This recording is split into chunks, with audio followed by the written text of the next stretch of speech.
Seeker of Knowledge. The Man Who Deciphered Egyptian Hieroglyphs. Text and illustrations by James Rumford. Genre. A biography is the story of a real person's life as told by another person. As you read this biography, notice how the author uses words and images to tell his story. Question of the week. How can knowing another language create understanding?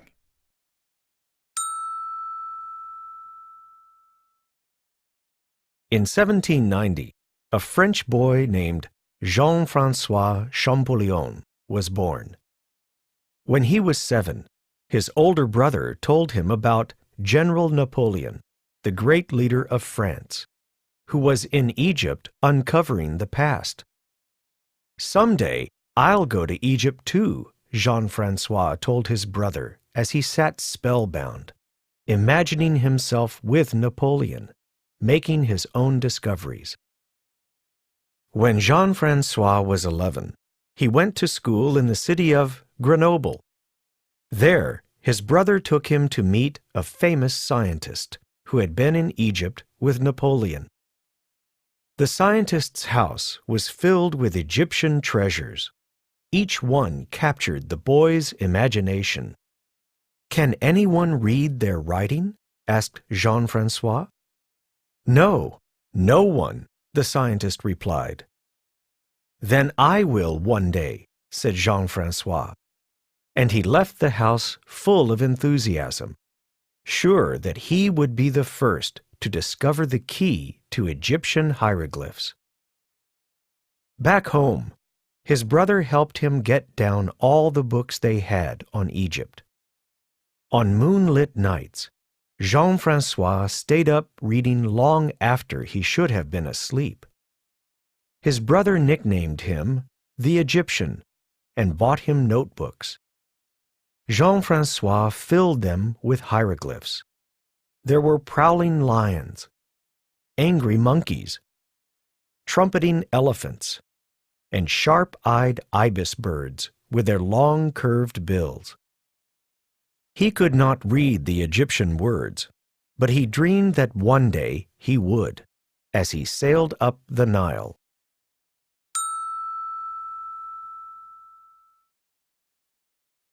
When Jean-François finished school at 16, his brother took him to Paris to meet the scholars who were studying a black stone from Rosetta, Egypt.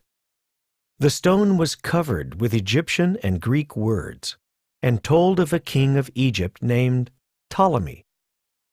By reading the Greek, the scholars hoped to decipher the Egyptian, but the work was difficult, certainly too difficult for a boy, and the scholars turned Jean-François away. They did not see the fire burning bright in his eyes. They did not recognize the genius who had already learned all the known ancient languages. They did not know that he was a seeker of knowledge, one who would not rest until he had found the answer. Jean-François gathered his notebooks and returned to Grenoble. There he taught school. His students often came to hear him talk about Egypt, her pharaohs and gods, and the mysterious writing. Once, even Napoleon came to Grenoble and sat up all night, listening spellbound as Jean-François told the great man of his dreams. Napoleon promised to send Jean-François to Egypt when he conquered the world. Napoleon dreamed of glory. Jean-François dreamed of discovery.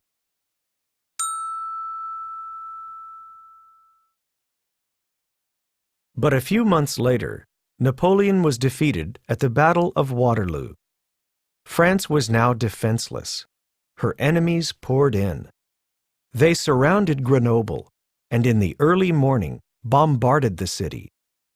Jean-François ran to save his notebooks from the flames. The people were angry with Napoleon and anyone who knew him. They pointed fingers at Jean-François and called him a traitor. he fled into the woods, leaving his notebooks behind. There he lived like a hunted dog. It was weeks before it was safe to come out, and months before he saw his notebooks again.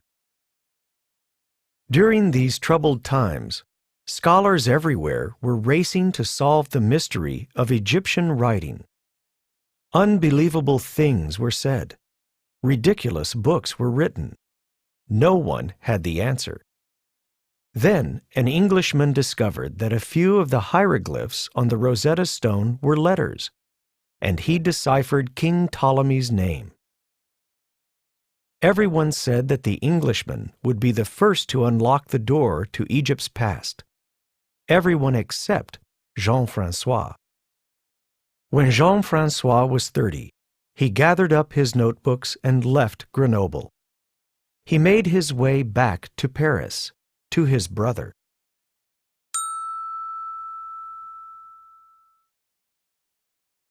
In Paris, Jean-François studied the Rosetta Stone and other inscriptions. He compared the Greek letters with the Egyptian hieroglyphs and herded together his own alphabet of eagles and lions and dark-eyed chicks. But this wonderful list of letters was no help in reading the language. There were too many pictures he did not understand.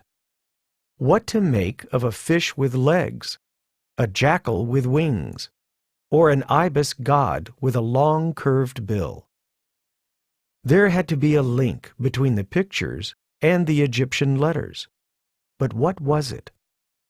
Jean-François slept little. He ate almost nothing.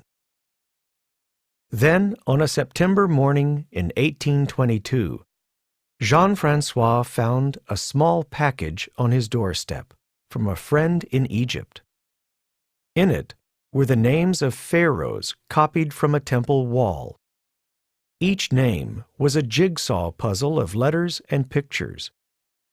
Jean-François studied the names and saw the link. The pictures were sounds too.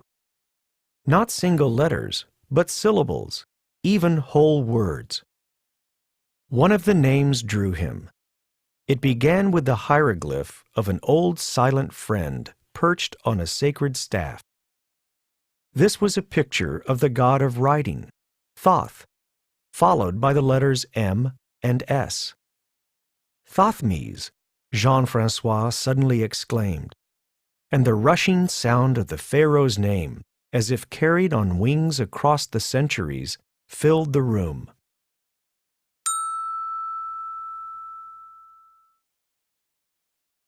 Jean-François raced down the street to his brother's office. He burst through the door, exclaiming, "I have the key!" Then he collapsed. He had not eaten. He had not slept. For 5 days he lay near death. On the 5th day he awoke. "Pen and paper," he whispered, and he wrote of his discovery to the world. People all over France celebrated his triumph as Jean-François became the first to translate the ancient writing and open the door to Egypt's past.